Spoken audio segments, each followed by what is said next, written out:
નમસ્તે મિત્રો, આપ સૌ સાહિત્યપ્રેમી વાચનપ્રેમી મિત્રોનું ઓડિયો ગુજબુક્સમાં સ્વાગત છે. અત્યારે આપણે વાંચી રહ્યા છીએ વર્ષના પ્રત્યેક દિવસ માટે એક એમ 365 સુંદર સંદેશાઓ સાથેનું આ અદ્ભુત પુસ્તક ઉઘડતા દ્વાર અંતરના.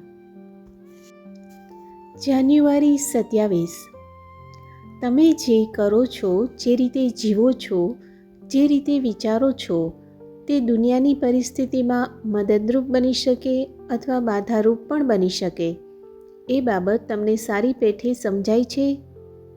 ગૂંચવણો અને અંધાધૂંધી, વિનાશ અને ખાના ખરાબીના વમળમાં ખેંચાઈ જતા અટકો અને તમારી આસપાસના જગતની સુંદરતા અને અદ્ભુતતા પ્રત્યે ધ્યાન આપવાનું આ પળથી જ શરૂ કરી દો. દરેકે દરેક વસ્તુ માટે આભાર માનો. જેનો જેનો સંપર્ક થાય તે દરેક જીવની કલ્યાણ કામના કરો. લોકોમાં, વસ્તુમાં, પરિસ્થિતિમાં નિકૃષ્ટ બાબતો જોવાનો ઇનકાર કરો અને હંમેશા સર્વશ્રેષ્ઠ જ ખોળો. આ કંઈ શાહમૃગ જેવી વાત નથી, જે દુનિયાની વાસ્તવિકતા જોવાની ના પાડે છે અને રેતીમાં માથું સંતાડી દે છે. આ તો ફક્ત દરેક વસ્તુમાં અને દરેક વ્યક્તિમાં ઉત્તમોત્તમ શોધતી અને તેના ઉપર ધ્યાન કેન્દ્રિત કરતી દ્રષ્ટિ છે. તમે તમારી અંદર એક નાનકડું વિશ્વ છો.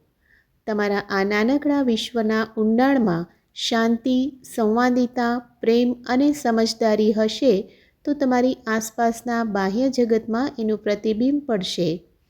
તમે જ્યારે એ કરી શકો ત્યારે દુનિયાની સર્વ વિશાળ પરિસ્થિતિઓને મદદરૂપ બનવાનું તમે શરૂ કરો છો.